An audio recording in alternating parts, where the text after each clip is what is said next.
Bom dia, nono ano. Vamos continuar então nossa aula de geografia. Só lembrando que nós estamos estudando 3 continentes. Quais são eles? Europa, Ásia e Oceania. Na aula passada, eu falei separadamente sobre como é que formou, cada um desses continentes, a que bloco continental eles pertencem, à placa continental da qual eles fazem parte. Falei sobre algumas características na sua formação. E lembrando, então, que todas as vezes que nós vamos conhecer um continente, nós estudamos seus aspectos naturais, que incluem relevo, hidrografia, clima e vegetação, ok? Então, nós vamos continuar falando, agora sobre relevo. Por quê? Porque na aula passada, quando eu contei a história da formação desses continentes, você agora já tem um entendimento de que esses blocos continentais foram formados há milhões de anos, onde a Europa, nós falamos, tem mais de 50 milhões de anos, e uma característica é o formato. Como é que aquela intensa atividade que existiu naquela área de vulcões deixou sobre a superfície o depósito de material magmático que formaram as grandes cadeias montanhosas que nós encontramos na Europa, na Ásia e também na Oceania. Então a gente começa sempre pelo relevo, porque o relevo ele molda, ele dá a forma, o formato de uma região. E sobre esse relevo vão surgir depois, a vegetação, que vai depender de onde cada lugar existe, porque aí o clima vai determinar também as espécies de planta. Então, a gente estuda primeiro o relevo, depois a gente fala da hidrografia, porque a água é um dos elementos vitais para a vida e nasce geralmente nas áreas montanhosas e vai escoar para as áreas mais planas, e a partir da existência da água, juntamente com o clima, a gente define a vegetação. Então, tem essa sequência: relevo, hidrografia, clima, vegetação. Compreenderam? Vamos começar então pela Europa. Aqui você tem um mapa físico. Segue aqui comigo a setinha, ó. O mapa físico, ele já é para nos apresentar, como é o relevo da região, porque trabalhamos com a legenda de cores, do verde ao marrom mais escuro. O verde são as áreas planas e o marrom sempre referindo-se às áreas elevadas, as de altitude, altitude superior. As áreas planas, elas ficam em torno de 0 até 500 metros. E a partir de 500 metros de altura, de altitude, nós vamos chamar de áreas montanhosas ou um relevo mais moderado ou um relevo bem acidentado. Olha comigo aqui. O título aqui que eu coloquei é Limites Geográficos. Lembra que eu expliquei na aula passada que um detalhe interessante do continente europeu é o fato dele ser bastante recortado. O que é isso? Se você olhar aqui, ó, esses limites aqui, tá vendo onde eu estou passando com o cursor? Olha para você ver o contorno do continente, como ele faz muitas voltinhas, como ele é bem recortado. Aqui, então, você tá vendo? Separação de bloco continental por água, formando um arquipélago. Olha aqui, uma pequena faixa, um estreito. A característica, então, do continente europeu é que ele vai ter muitas, como é que chamo? Uma área que é cercada por água por quase todos os lados. Isso mesmo, península. Então, veja, eu tenho aqui a maior delas, a Península Escandinava. Repete comigo. Isso. Aqui nessa ponta aqui, eu já perto do Oceano Atlântico, onde está Portugal e Espanha, Península Ibérica. Repete aí. Muito bem. A botinha aqui é a Península Itálica. Tá vendo? A água. E aqui próximo, a Península Balcânica. Então, 4 penínsulas. Escandinava, Ibérica, Itálica e Balcânica. Quais são os limites? Lembra que essa questão eu sempre cobro na prova? Limites geográficos e linhas imaginárias. Então, vamos lá.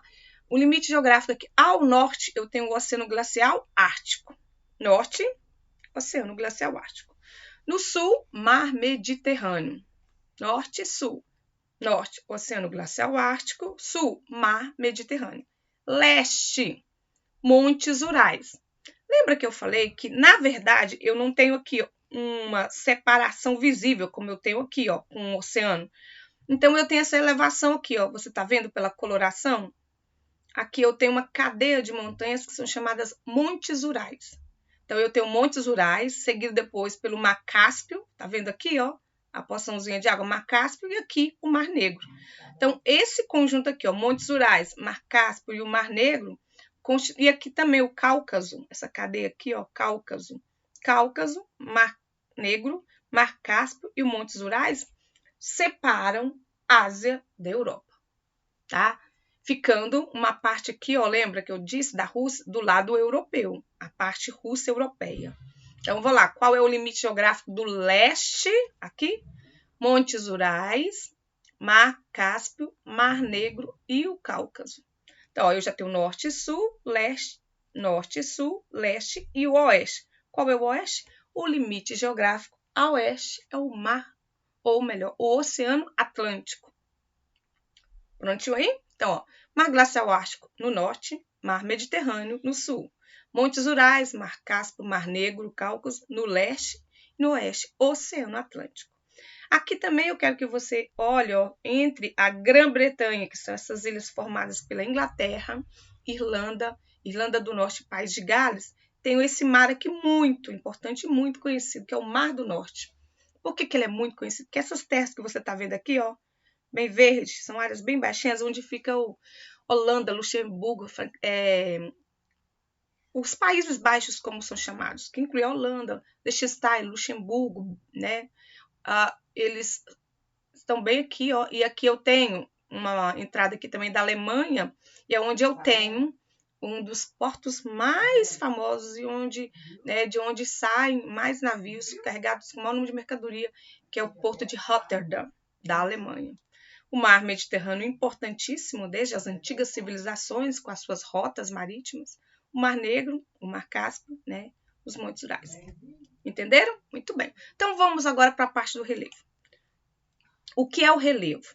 Primeira coisa, a gente tem que lembrar que quando eu falo relevo, eu estou falando, relevo é a aparência, tá, de um lugar da superfície terrestre. Então, toda vez que eu falo relevo, eu estou falando o lugar que aquela região tem, ou melhor, a aparência que aquele lugar tem, tá? Relevo é a aparência de um lugar.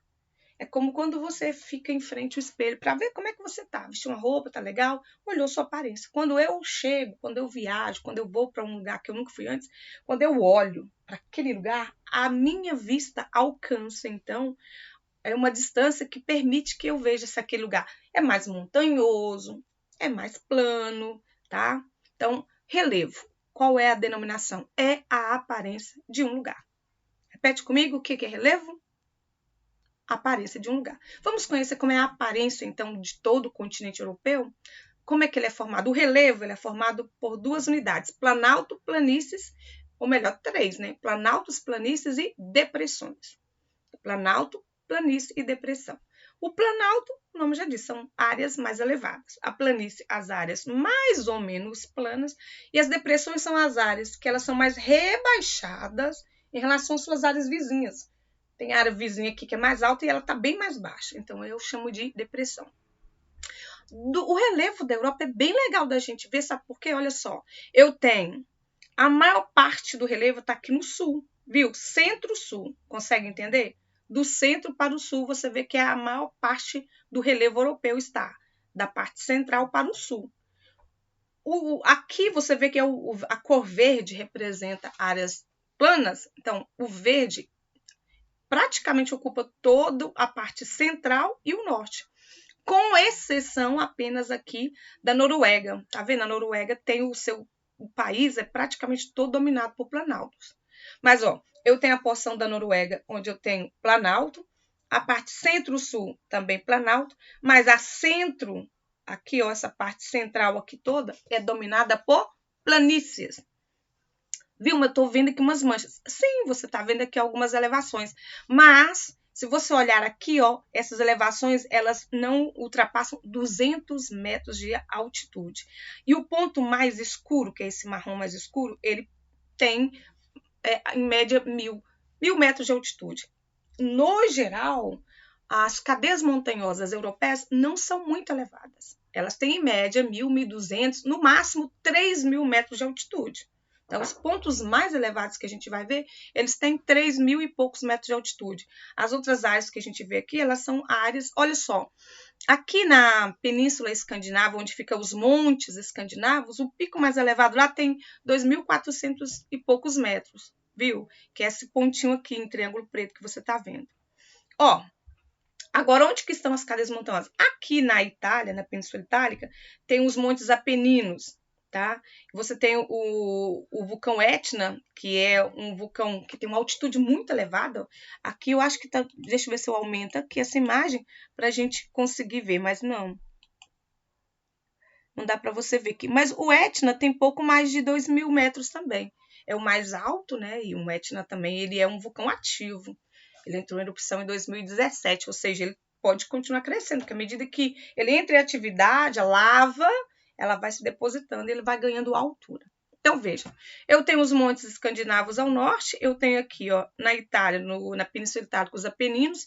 Aqui na Península Ibérica, eu tenho, né, uma cadeia montanhosa chamada de Pirineus, que fica bem na divisa, na fronteira entre França e a Espanha, tá? Tem essas cadeias aqui, ó, tá vendo essas serras marrons aqui da Espanha? São chamadas mesetas, tá? Os Pirineus, que aqui, se você der uma olhadinha, a coloração, né, que aí são os pontos mais elevados, pode chegar até 3.000 metros e fica coberto de gelo eterno, não derrete.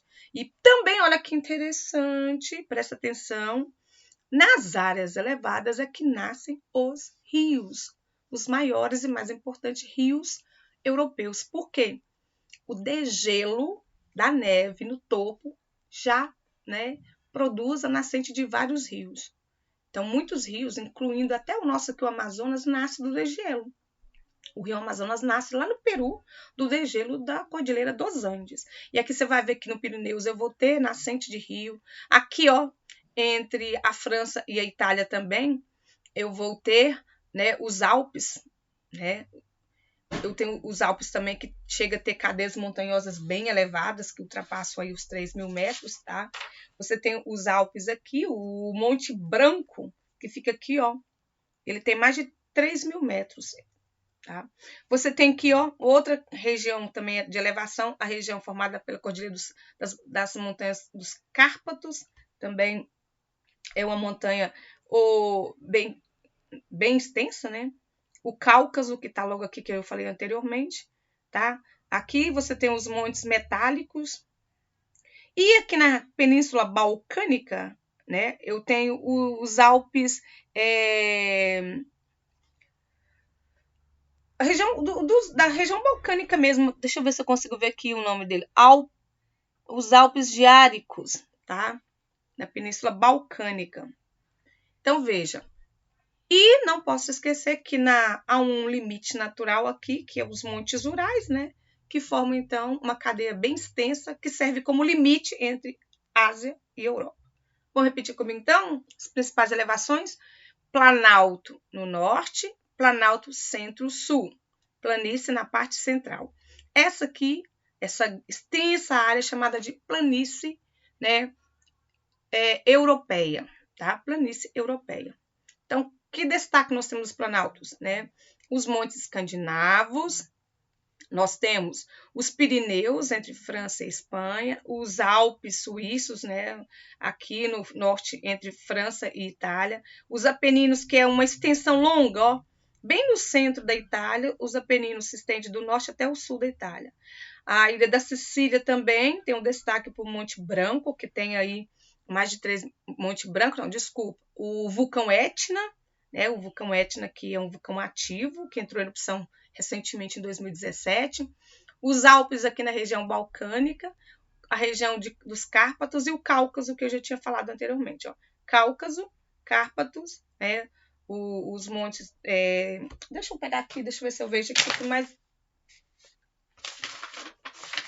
Acho que eu não tenho... Deixa eu ver se eu tenho aqui um material de apoio para você também dar uma olhadinha. Não tem. Mas aqui esse mapa depois você dá para você baixar ele e ver ele maior também, ok? Beleza. Então, você está vendo a cor marrom, não, lilás, representa as áreas mais elevadas, onde o topo dessas cadeias fica coberto de ileté. Entendeu como é o relevo europeu? Porque daqui a pouco, quando eu for falar dos rios aqui, ó, essas linhas em azul são os principais rios, eu quero que você já observe que eles nascem nos pontos mais elevados e vão percorrendo para as regiões mais planas. E quais são as áreas mais planas? Em verde, veja que dos Pirineus vai nascer os rios, ó, e vai, né, desaguar aqui no Atlântico. Aqui a mesma forma, aqui vem para cá. Daqui a pouco eu vou falar da hidrografia. Vamos conhecer o relevo agora da Ásia, tá? O relevo asiático. Então, veja. A Ásia também tem uma particularidade, olha só. A cor marrom são as áreas de planalto. Então, você tem o norte, dominado por planalto, né? A península, aqui você tá vendo que é uma península, ó, água por todos os lados. A península aqui é o quê? Arábica, tá? Essa região aqui é chamada Península Arábica. Então, você tem uma cadeia montanhosa, uma elevação grande aqui na Península Arábica, aqui, né, no chamado Oriente Médio, ó, toda essa extensão aqui é dominada por montanhas. E, destaque, tá vendo essa área aqui que tá uma cor branca? Aqui, gente, ó, aqui, eu quero que vocês lembrem que eu contei a história de formação que esse bloco aqui, que eu posso até chamar de subcontinente, porque ele está abaixo. Ele não, originalmente, ele não fazia parte da Ásia. Lembra que lá na Pangeia, quando começaram a se separar, a se desintegrar, as placas tectônicas começaram a se mover, e essa placa aqui, que era lá da Antártica, se deslocou e juntou-se aqui à Ásia. Por isso que eu falo que a Índia não está na placa asiática. A Índia, né, a parte continental da Índia faz parte dessa placa aqui, a placa da Austrália. Então, por isso que eu falo que a Índia e a Austrália estão numa placa chamada Indo-Asiática, ou Indo-Australiana, desculpa. A Índia e a Austrália estão numa mesma placa tectônica chamada Indo-Australiana. Quando esse bloco, então, rompeu-se e foi nessa direção e encontrou o bloco asiático, ela sofreu, lembra, o movimento de convergência, se chocou. Quando choca, ele dobrou a superfície e formou essa extensa, olha, essa extensa cadeia montanhosa que é chamada de Cordilheira do Himalaia. A Cordilheira do Himalaia, então, é uma extensão muito longa e aqui você vê o seguinte, como ela é muito elevada, é o teto do mundo, eu tenho aqui o Pico Everest, o Monte Everest, e o K2, né, as duas maiores montanhas do Himalaia. O Everest tem 8.848, o K2 tem, né, pouco mais de 8.000. Então, vejam, são as duas montanhas mais altas do Himalaia, o Everest e o K2. O que acontece? Aqui, essa cadeia extensa e alta, altíssima, funciona como uma barreira natural. Do lado de lá, mais para o norte, você vê que está tão branco, é um deserto. Por causa do clima que é afetado pela altura da Cordilheira do Himalaia, aqui não chove quase nada. E ainda se você vê é branco, porque é um deserto gelado. Por que gelado? Porque está na faixa, na zona climática temperada. Então, é um deserto gelado que se estende por uma área bem extensa. Aqui você está vendo também que no norte da Rússia eu vou encontrar, né, uma extensão montanhosa. No geral, você vê que a Índia é bem plana, só com moderadas elevações. A China também vai ter grande parte do seu território. Aqui eu tenho o norte, o sul, o leste e o oeste. O oeste da China, que ainda é uma extensão do Himalaia, o oeste da China é dominado por cadeias montanhosas. Voltando aqui para o Oriente Médio, inclui toda essa faixa aqui, ó. Então, eu tenho cadeias montanhosas na Península Arábica e também muito planalto na região do Irã, Iraque, Afeganistão, Cazaquistão, Azerbaijão, Butão, né? Turquia, Síria, toda essa região aqui, ó, bem montanhosa. Essas montanhas aqui, né, geologicamente também, elas têm mais de 50 milhões de anos e elas foram formadas a partir de sedimentos, principalmente essas aqui, ó, são regiões que a gente chama de bacias sedimentares. E é por isso que aqui, ó, porque as bacias sedimentares foram formadas a partir do material, né, dos sedimentos das montanhas elevadas que foram formadas pelo magma, né? As rochas magmáticas, né, deram origem às bacias sedimentares, que elas se desprendem das bacias magmáticas, fragmentos, depositam e vem pressão, pressão, pressão, calor. É essa região que provavelmente, né, já foi a área dominada por água, e depois, no soerguimento, a água escoou aqui para o que formou o Mar Vermelho, e aqui formou uma bacia sedimentar. Como tinha planta marinha, porque tinha mar, e depois foi soterrado, ali eu tenho imensas jazidas de petróleo. Lembrem-se, para ter petróleo, eu preciso da matéria orgânica, que é plantas marinhas, algas, líquens.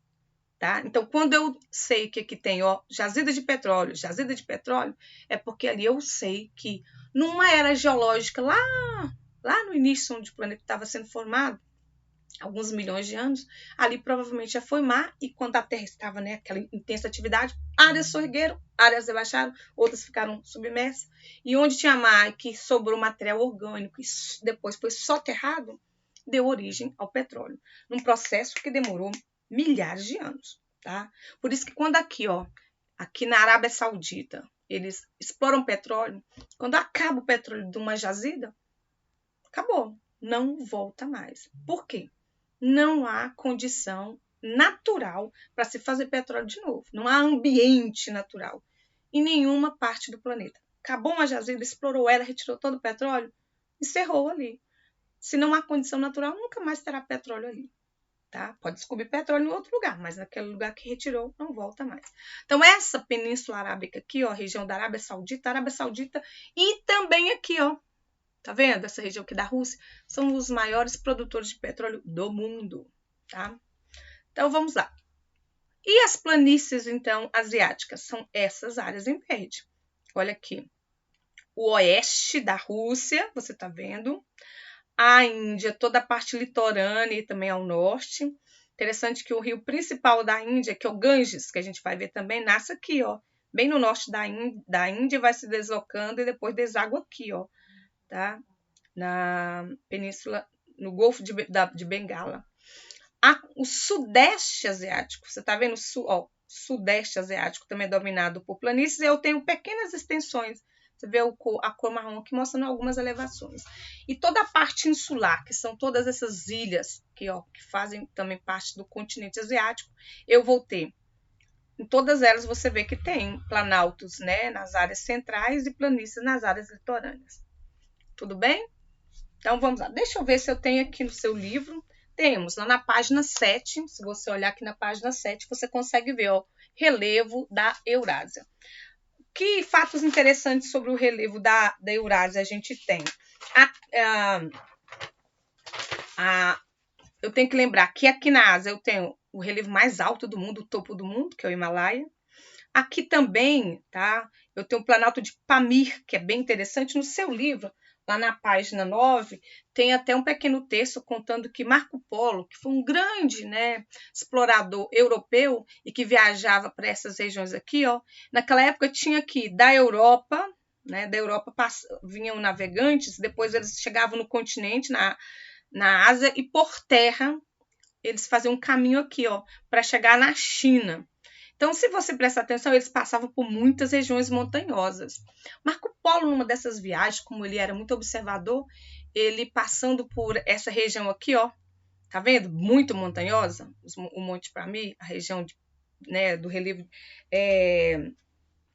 Marco Polo, então, ele viu que quando eles paravam e tentavam acender fogo, era difícil acender o fogo, né? Ele viu também que tinha animais próprios, ele chamou lá um carneiro, lá ele chamou que era o carneiro gigante, né? Que é um animal que se adaptou àquela região, aquele que tem um chifre assim grandão que forma uma volta assim.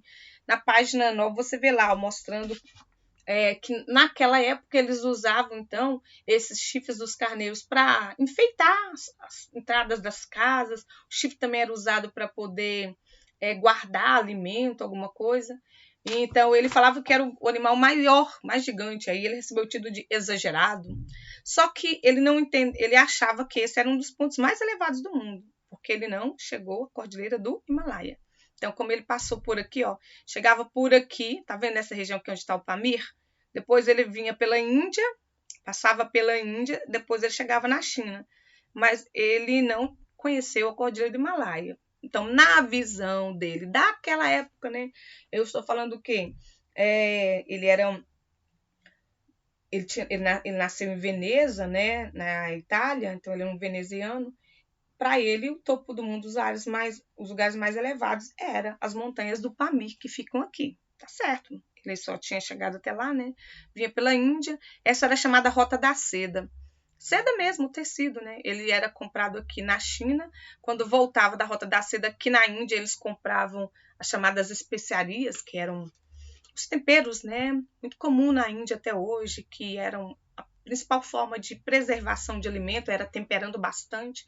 E voltavam por essa Rota da Seda e tudo isso custava muito caro. Tanto a seda quanto as especiarias. Era um negócio muito lucrativo. Então, Marco Polo foi um grande descobridor, porque enquanto ele viajava também, ele ia escrevendo e relatando o que ele via. Tá? Ok? Sobre o relevo da Ásia. O que a gente pode falar também? Deixa eu ver se tem mais alguma coisa aqui que eu quero falar sobre as regiões de planície. Eu quero só lembrar o seguinte. As regiões de planície, tanto na Europa quanto na Ásia, são as áreas mais ocupadas, né, pelo homem. Porque o homem, desde que ele surgiu sobre a Terra, ele sempre faz o que? Ele ocupa as áreas mais planas. Só quando não tem, né, mais espaço plano é que ele vai ocupando as áreas mais elevadas. Então, as principais concentrações urbanas estão nas regiões mais planas. Tá? Vamos agora conhecer um pouquinho o relevo da Oceania? Vamos lá. Deixa eu ver quanto que a gente tem de tempo para a gente poder... Vamos fazer da Oceania, aí eu vou encerrar, porque para não ficar muito extenso. A Oceania, essa gigantesca ilha principal dela, né? Porque a Oceania é composta pela Austrália, Tasmânia, Nova Zelândia, Papua Nova Guiné e várias outras ilhas que você viu aqui, que a gente falou na aula passada. Sempre a gente fala mais da Austrália, da Nova Zelândia e Papua Nova Guiné, porque são os territórios maiores. Se você der uma olhadinha aqui, ó, a Austrália é dominada por planalto. Você está percebendo que a parte maior dela é de planalto? E planícies são essas áreas litorâneas em verde. Então, aqui eu tenho ó, o Monte McDowell, né, que fica bem na parte central, é um dos pontos mais elevados, os Montes Hamesley. Aqui eu tenho a Cordilheira Divisória, que é uma extensão montanhosa, olha só, que se estende, né, do norte até o sul. Os Alpes australianos. Então, você vê que eu tenho como relevo predominante da Austrália, planalto, ok? Na Nova Zelândia, é uma ilha vulcânica. Então, todo o interior da Nova Zelândia também é dominada por planalto. São vulcões ativos, né? Recentemente, um vulcão aqui entrou em atividade e matou alguns turistas que estavam em áreas próximas e inalaram, né, um material altamente tóxico. Então, aqui, ó, você tem o Monte Cook, na ilha da Nova Zelândia, que chega a ter 3.754 metros. Vamos localizar um aqui, ó. Já não é tá na Papua Nova Guiné, olha lá, o Punjak, Jaya, que mede 4.848 metros. O 3, cadê o 3? 1, 2, 3, aqui, ó, nessa região. Então, tá o Kosciuszko, que tem mais de 2.000 metros. Então, você vê que a Austrália predomina planalto, principalmente na parte, né, centro-sul. Apenas as áreas litorâneas são áreas planas. Agora, para finalizar, lembrando o seguinte, toda região de planalto são formadas ou por escudo cristalino, que é aquela formação do magma que foi depositado muito antigo, ou são rochas sedimentares, né, áreas elevadas e formadas a partir do acúmulo de sedimento das rochas magmáticas, ou são metamórficas. O que eu quero que você entenda é que o relevo é fundamental para a extração de uma atividade econômica importantíssima para a humanidade, que são os minerais. Todo recurso mineral está no relevo daquele lugar. Então, o relevo ele vai trazer ou cadeias rochosas ricas em ferro, né, em silício, em zinco. Aí depende de um lugar para o outro, mas são explorados economicamente pelo homem através das explorações, né, minerais ou mineradoras. Para a Austrália, para a Oceania, para a Oceania, para a Europa e para a Ásia, constituem importantíssimas atividades econômicas. Aqui na Ásia, ó, eu tenho a China, onde tem grandes reservas de carvão mineral, sem contar também, né, outros minerais. Eu tenho aqui o petróleo, né? Eu tenho muitas riquezas minerais em todas essas formações rochosas, em todas essas formas de relevo, tanto na Ásia, na Oceania, como aqui na Europa, tá? São regiões, né, exploradas economicamente pela riqueza natural que existe nelas. Combinado assim, então? Então agora a gente já viu o relevo, na próxima videoaula a gente vê a hidrografia, e eu quero que você faça para mim a atividade que está lá na página 14 e 15, tá? Que é referente a isso que nós acabamos de assistir também. E também você consegue fazer a página 8. Na página 8, essa página aqui, ó, você tem as bacias hidrográficas. Não, pode deixar, que as bacias hidrográficas eu vou falar na próxima videoaula. Fica com Deus e até mais. Na hora de estudo também você já pode fazer as questões do relevo.